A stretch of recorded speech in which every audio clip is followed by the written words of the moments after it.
This city has a problem.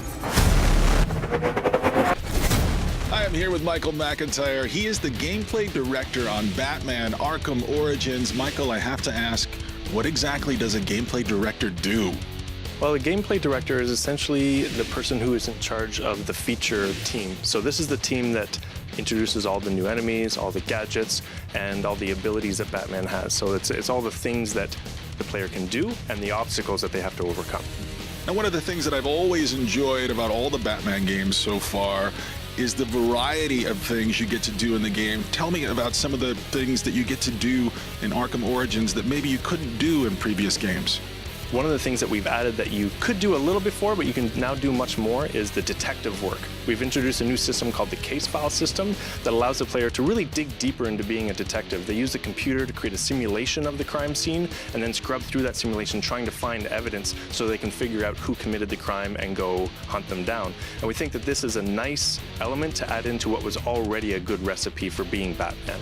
It appears the game is over before it even begins. I was given a chance to fight Deathstroke, and he was not easy, and he's one of the earlier assassins you faced in the game. How are you guys going to escalate from there? We like to say that our boss fight design really centers around this idea of the final exam or the master class.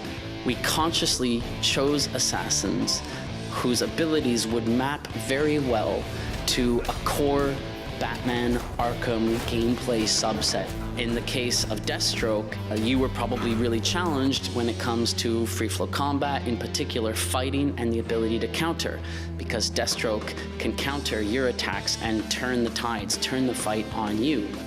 So it's really important to us that players master how to use counter. And if you haven't learned the necessity to carefully time your counters, you're never going to get that black belt in being Batman. You're always going to be just the masked vigilante, not the Dark Knight.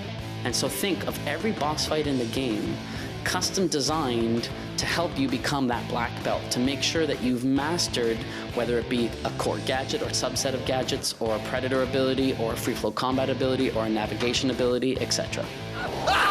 Where's Black Mask?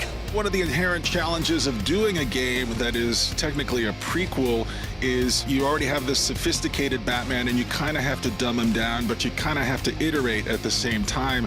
Talk to me a little bit about that challenge.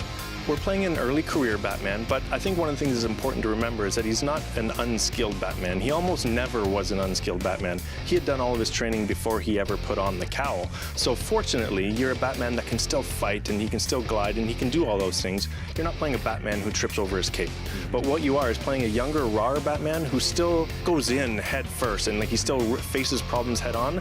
And so he's inexperienced. There's things he has to learn. And we address most of that through the narrative, but there are some things in the gameplay where we just represent his rawer character in the way he stands in a fight and in the way that he addresses his problems.